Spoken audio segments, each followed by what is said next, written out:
Welcome to the Old Time Radio Westerns. I'm your host, Andrew Rhynes, and I'm excited to bring you another episode absolutely free. This episode is one of many released every month, totaling over 80 episodes so far.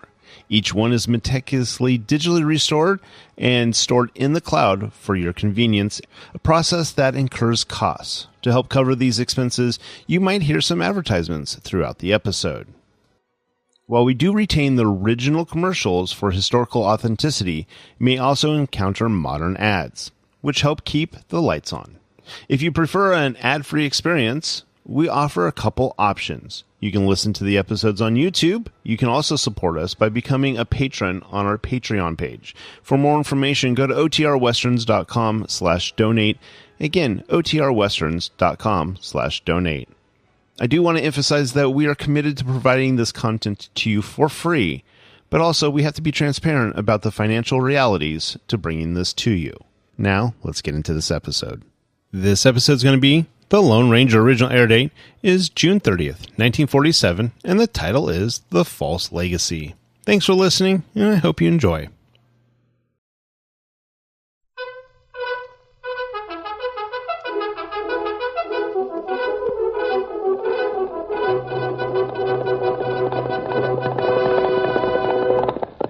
Silver! A fiery horse with the speed of light, a cloud of dust, and a hearty hi-yo Silver, the Lone Ranger.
With his faithful Indian companion Tonto, the daring and resourceful masked rider of the plains led the fight for law and order in the early western United States.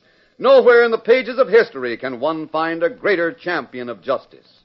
Return with us now to those thrilling days of yesteryear. From out of the past come the thundering hoofbeats of the great horse Silver. The Lone Ranger rides again. Come on, Silver! Let's go, big fellow!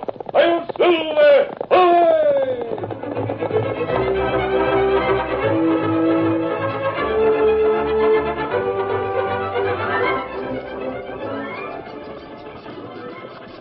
The stagecoach from the east rumbled along the rough trail toward the little western town of Benton. It was mid-afternoon, and the two young women passengers inside the coach showed signs of weariness from the heat and the roughness of the trip. One, a fluffy-haired blonde, turned to her dark-haired companion and spoke complainingly. I declare, Christina, if I thought we had much farther to go, I think I'd get out and walk. Honest to goodness, I would. Oh, stop complaining, Millie. The driver said we'd be in Benton in about an hour or so. Oh, gee, I hope so. See, just what did that lawyer tell you about the ranch in the letter he sent? Practically nothing. All he wrote was that Uncle Ned had left the ranch to me, so I wrote him that I was coming out. That's all. I'm beginning to wonder why I let you talk me into coming with you, now that I've seen the country we came to. Stop thinking of trouble, Millie. I'm sure we'll be safe enough. And I know that after you've lived at the Bar Rye Ranch with me a while, you won't ever want to go back east again. Maybe. But you know very well, Chris, I'm not the outdoor type. Now, you're different, sort of. You seem to be able to get used to anything. Gee, I'll be glad when we get to Benton. Don't worry. We'll soon be there. And when we get to the ranch, you can take a good long rest. It won't be long now, Millie, so cheer up.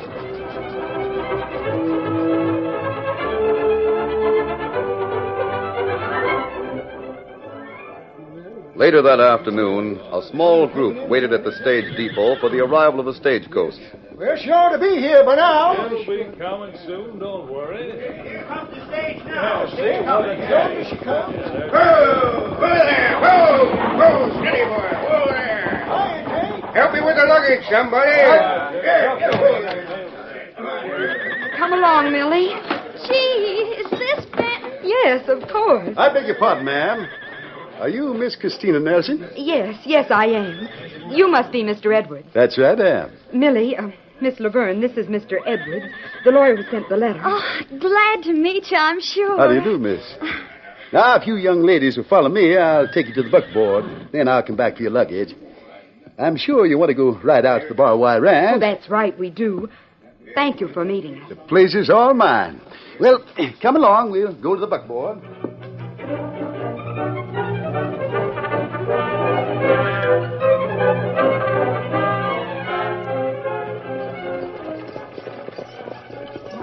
Goodness, the country along here is rather sparse and desolate. It sure don't remind me any of St. Louis, I'll say. You're a long way from St. Louis, Miss Laverne. That's something I already know, mister. The entrance to the Bar-Y is just ahead. See the sign to the left? Gee, Chris, it does say the Bar-Y Ranch on that board. But look at the awful road going into it. This doesn't look too promising, does it? We turn in here. Get up there. How far is this from Benton, Mr. Edwards? Only about 3 miles. Say, I see the house just ahead. Chris, golly, look at that. Oh, Millie, if I'd known what it was like, I never... It is run down. Whoa, Run down? Mister, you better take a second look. I declare it's positively the worst-looking, spookiest-looking place I ever did see. What about stock and ranch hands? Do you mean to say this is all there is to the Bar-Y? Well, I'm downright sorry to have to bring you out to such a place. Perhaps I should have warned you. But with hard work and paint and all that, it can be made quite livable. Well, this is all there is. This ranch house, the old barn, about 20 acres of land. Chris, what'll we do? We can't stay here. Oh, you'll find the inside to be in a fair condition. I have to admit this is quite a shock. Well, come along. Come on, Millie. Yeah. And be careful of the porch steps. They're just a bit shaky.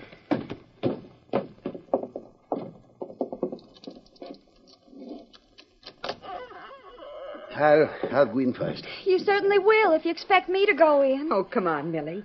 We'll make the best of it.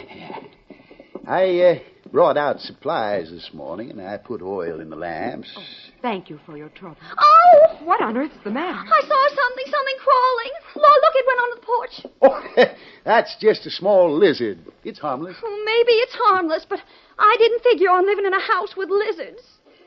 Chris, look at this awful furniture. And it's so gloomy in here. And we won't have any way to get to town when we want to either. I know. It doesn't seem possible that Uncle Ned lived in a place like this. Do you know what your uncle looked like? Yes, he sent me a tintype some time ago. Look here on this table. There's a picture of him. Yes, that is Uncle Ned's picture. What are we going to do, Chris? Mr. Edwards, I wish you had written me about the condition of this place. I had no idea what we were coming to. Too bad it didn't, I guess. But I'll tell you what, you try it for a while, and if you decide not to stay, just let me know.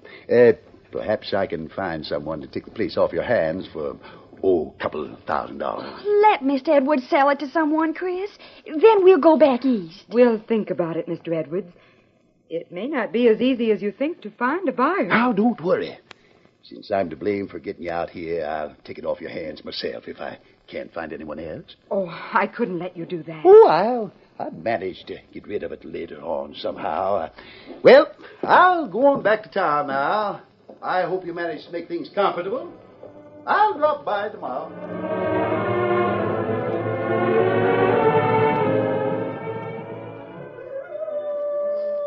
It was just before dawn when Millie was wakened by the crying of distant coyotes. Chris. Christina, wake up. What? Oh, what's the matter, Millie? Listen, that awful howling. Maybe it's Indians. Chris, I'm scared. Calm down, Millie. That isn't Indians. It's some animal or other quite far away from here. I don't care. I just can't stay in this place. I'll be a nervous wreck. Oh, now be sensible, Millie. I left the lamp burning so you wouldn't be frightened. I don't care. Chris, I'm getting out of here right now. And you have to come with me. Oh, but Millie, I mean it. You have to come with me, Chris. We can walk to Benton as soon as it gets light. Please, Chris. Please. All right. We'll walk to town. And I'll sell the place to Mr. Edwards. I guess there's nothing else to do.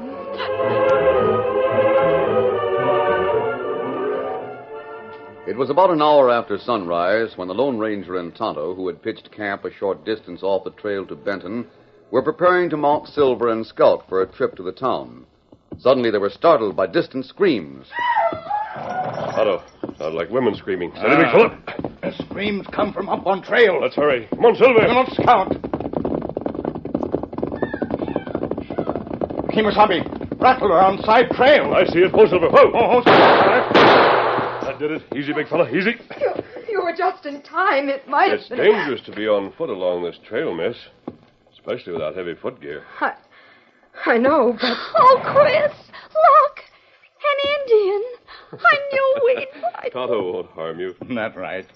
We come to help. This awful country.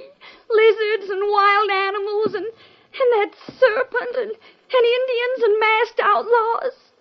And I just can't walk another step. I'm not an outlaw. Please don't be frightened. We've come to help you. Poor Millie's upset. She's had rather a terrifying night. Then this happened. I don't understand why you ladies are walking the trail carrying carpet bags. We arrived in Benton from the east yesterday. I see, but then... I inherited a ranch from an uncle. We found it to be that dilapidated place about a mile back. Yes, I know that place. It's awful, simply awful. A lawyer, Mr. Edwards, drove us out there. I was disheartened when I saw the place, but we decided to give it a try. Then Millie was so terrified during the night, we started back to Benton at daybreak. There was nothing else to do but walk. Then your trip out west was all for nothing? No, not quite. Mr. Edwards said if we decided not to stay, he'd buy the place for $2,000. Mm-hmm. That's a generous offer for that place. Oh, I think so, too. I'll sell to him, then we'll leave on the next stage for the east. It can't leave too soon for me. But how are we going to get to Benton? I simply can't walk another step. It's 2 more miles to Benton. Since you can't walk that far, we'll take you if you're willing to ride double. Oh, thank you.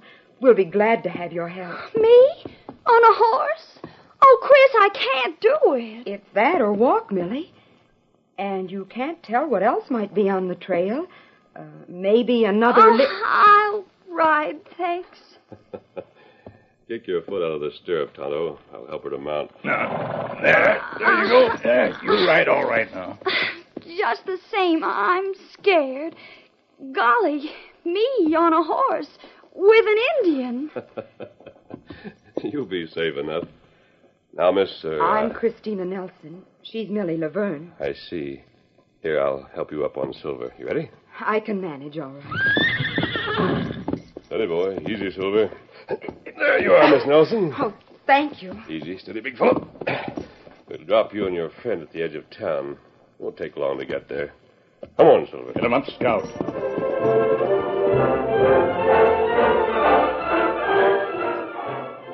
Upon reaching the edge of town, the 2 girls dismounted, and after thanking the Lone Ranger and Tonto, they started into town to find Lawyer Edwards.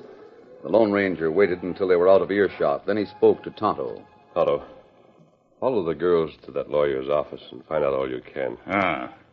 But me not savvy. You heard Miss Nelson say her uncle willed a ranch to her. Uh-huh. The lawyer took her to that deserted place back on the trail. That's the old Jenkins farm, remember? Isn't that right? And Hank Jenkins and his wife left that barren farm about 8 months ago. Went to the Pecos Valley. Isn't that right, too, Kemosabe? Well, when we rode through the valley a month ago, we passed the Jenkins' new farm. Both of them were alive and well. That deserted farm wouldn't bring a cent when Jenkins tried to sell it. Now that lawyer's willing to pay the girls $2,000 for it. Ah, there's something wrong. Yes, definitely. The lawyer lied when he told Miss Nelson that was the place she inherited. And now he's willing to pay her $2,000 for something she doesn't even own. And Jenkins not care if lawyer take old place without paying any money. That's right. Tonto, we know there's something very wrong about that lawyer's deal. And we're going to find out what it is.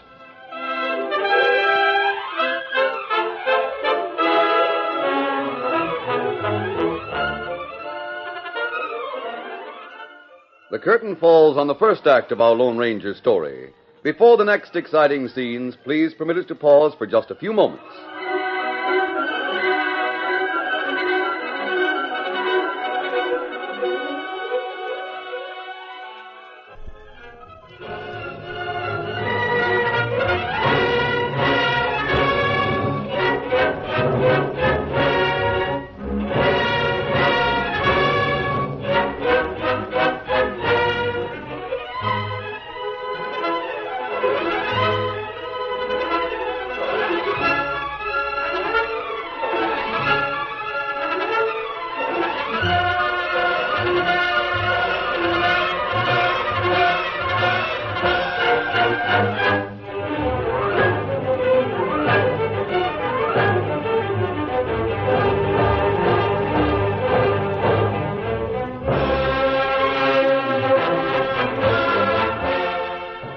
Now to continue our story.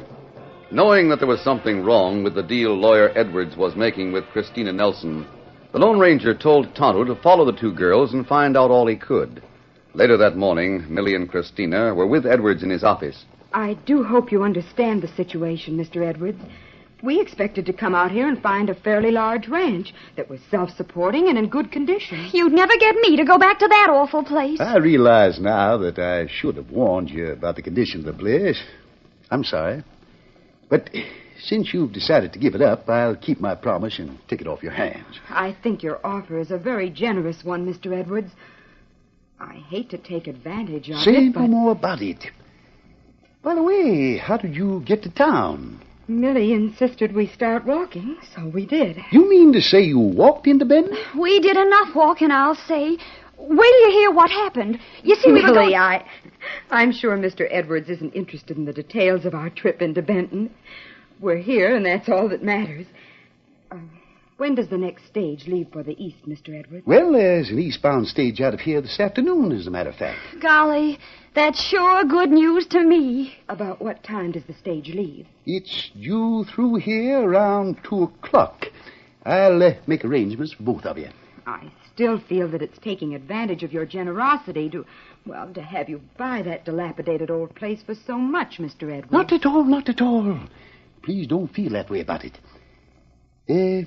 I suggest, though, that you don't tell anyone about our deal while you're waiting around for the stage. Some people might lose faith in my judgment if it got around. Oh, of course we won't mention it. We don't know anyone here in Benton anyway. Good. Well, why don't you girls go over to the hotel and rest a bit? When I have the papers drawn up, I'll send for you. All right. Come along, Millie. I could do with a little rest, I'll say. Well, you have had quite a bit of exercise this morning. We'll wait until we hear from you. I'll send for you in an hour or so. Goodbye. Goodbye, and thank you.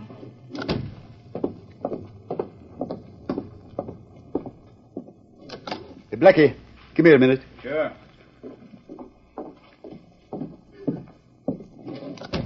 Did you close the deal, boss? Not yet.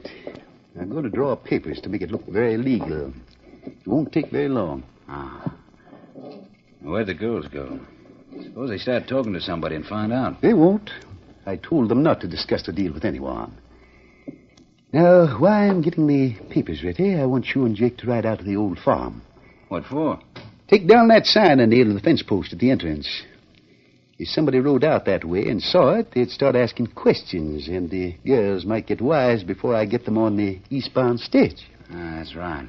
Go inside the house and bring back the picture of old Ned Parkins I planted there. Why can't Jake go alone? Because if you meet anyone out on the old trail who already read that sign, it's up to you and Jake to see he don't get back to town till after the stage leaves. You understand? Sure, I savvy now. I'll go get Jake and hit the trail. It won't be long, unless we do run onto somebody snooping. If that happens, you know what to do. Now get going.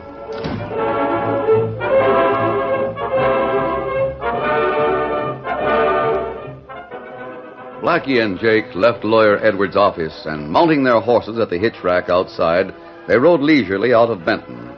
When they reached the edge of town, they headed along the trail toward the old farm which Christina and Millie had left that morning.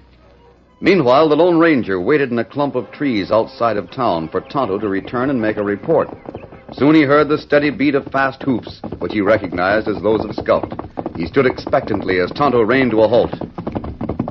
Hold, Scout. Hold, fella. What did you find out, Tonto? Well, me listen at back window of office until girls leave. Lawyer say him draw papers, then have girls sign. Then him give 'em money. I see. Him tell girls not talk about deal.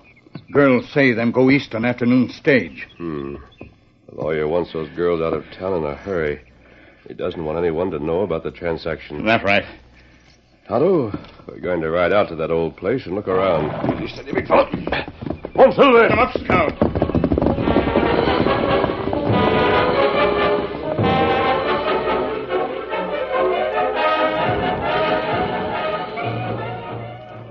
The Lone Ranger and Tonto followed a shortcut to the old Jenkins place.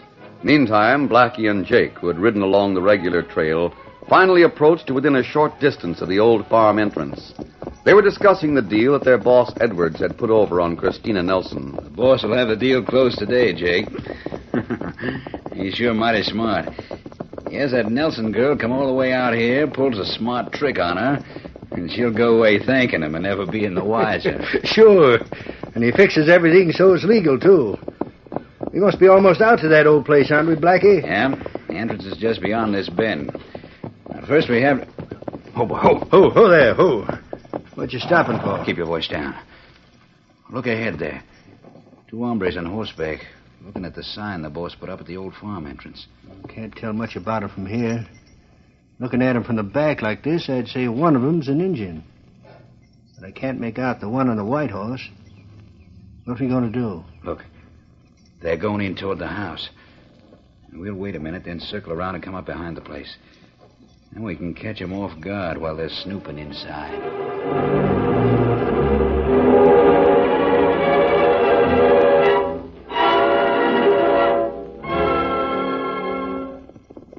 Meantime, as the Lone Ranger and Tonto rode in toward the old house, Tonto spoke. Me not savvy why signs say Bar Y Ranch, Kemosabe. Tonto, that lawyer wanted Miss Nelson to think this is the Bar Y Ranch, so he put up that sign.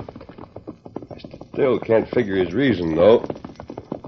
Oh, Silver, Scout. Easy, fella. steady, big fella. We'll have a look around inside.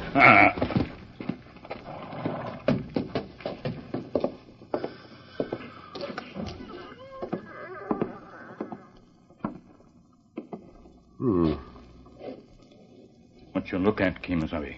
That picture there on the table. Look here, Tonto. This is a picture of old Ned Parkins. Him die over 2 months ago. Yes, but he was the owner of one of the finest spreads around here. The real Bar Y on the trail east of here. That right. Me remember. I'm beginning to understand what's going on now. We'll ride back to Benton and Reach, both of you. Don't turn around. What the? You heard him, didn't you? Get him up, pronto. 2 of them. Better do as I say, Tonto. That's more like it. Jake, walk up behind him and take the guns. I'll keep them covered. Right. I'll take yours first, Indian. Now, hey, Blackie, the other one's masked. What of it? Get the owl hoot's guns. Hurry up, Jake. Sure. As Jake walked up behind the Lone Ranger, The masked man stood with arms upraised, tense and waiting. Then, as Jake was about to reach for the guns, the Lone Ranger suddenly kicked backward, landing a sharp and heavy blow with his heel on Jake's shin. At the same time, the Lone Ranger, with the speed of lightning, drew his guns and whirled. Oh, my shoulder. You get this one?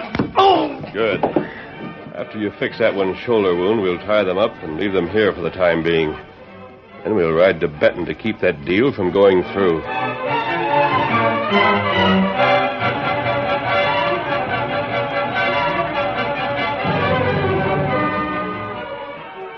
Later that day, Edwards the lawyer sent for Christina Nelson and Millie.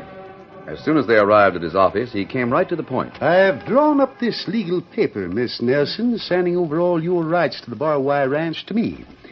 Your friend, Miss Laverne, can witness the transaction. The sooner you sign that place away and we leave for the east, the better, Chris. You're lucky we met such a kind man as Mr. Edwards, I'll say. Yes, I know. I appreciate what you're doing, Mr. Edwards. Now, just where do I sign this paper? Yeah, right there on that line. Now, here's the pen. Thank you. There. Here, Millie, now you sign it. This'll be a pleasure, I'm sure. Mildred Verne. There. Ah, the $2,000 is in this pouch. Now, I'm the legal owner of the Barbed Wire Ranch. Yes, and good riddance, we say. Chris, we better... Hold up. I'll take that paper. Say, no owl hoot can walk in the back door of my office and get away with anything in broad daylight. No, you won't. Drop that gun. Oh, stop, please. Drop it, I said. No, I had enough. Get up. Golly, now he spoiled everything.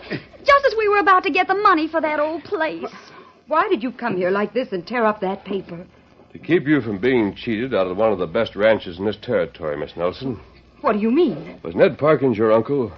Was he the one who willed you his ranch? Yes, that's right. Why? Your uncle's ranch, the Bar Y, is east of here a few miles, not west. That was not the Bar Y this crook took you to yesterday, but a worthless, deserted farm anyone can have for the asking. But I don't understand. Mr. Edwards was going to pay us $2,000. $2,000 of your own inheritance. For that, he would have received a ranch worth thousands of dollars. What? Why, that dirty old crook. Imagine. Tonto went for the sheriff. The sheriff won't have anything on me. Maybe not. We will see that Miss Nelson gets all that's coming to her, and that you and your two friends get out of town. The men are coming now. Here, take Edward's gun and keep him covered till the sheriff comes in. All right. But where are you going? Why can't I'll see you again sometime. Adios. Gee, Chris, isn't he wonderful? What's going on in here? Now listen, Sheriff.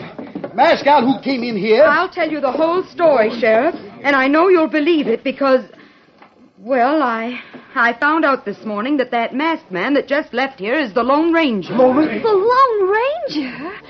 Oh, Chris, why didn't you tell me? I knew better. Well, if he was the Lone Ranger, then I know Edwards here must have pulled something crooked. That there Lone Ranger never bothers anybody unless they're crooks or killers.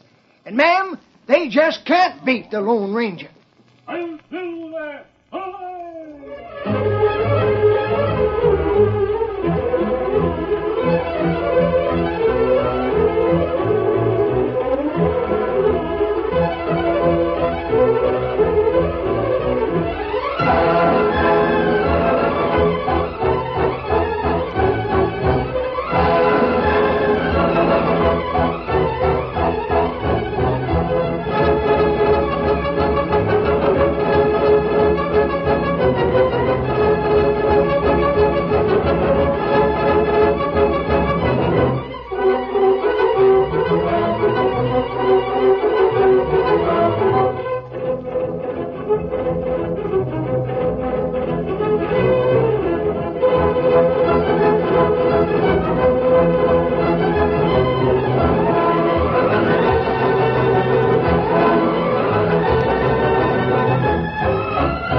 This has been a presentation of OTRWesterns.com, and we hope you enjoyed.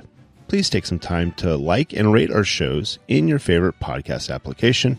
Follow us on Facebook by going to OTRWesterns.com/Facebook. Subscribe to our YouTube channel by going to OTRWesterns.com/YouTube. And send us an email, podcast@OTRWesterns.com. You can call and leave us a voicemail, 707-986-8739. This episode is copyright under the Attribution Non-Commercial Share Alike Copyright. For more information, go to OTRWesterns.com/copyright. Have a great day, and thanks for listening.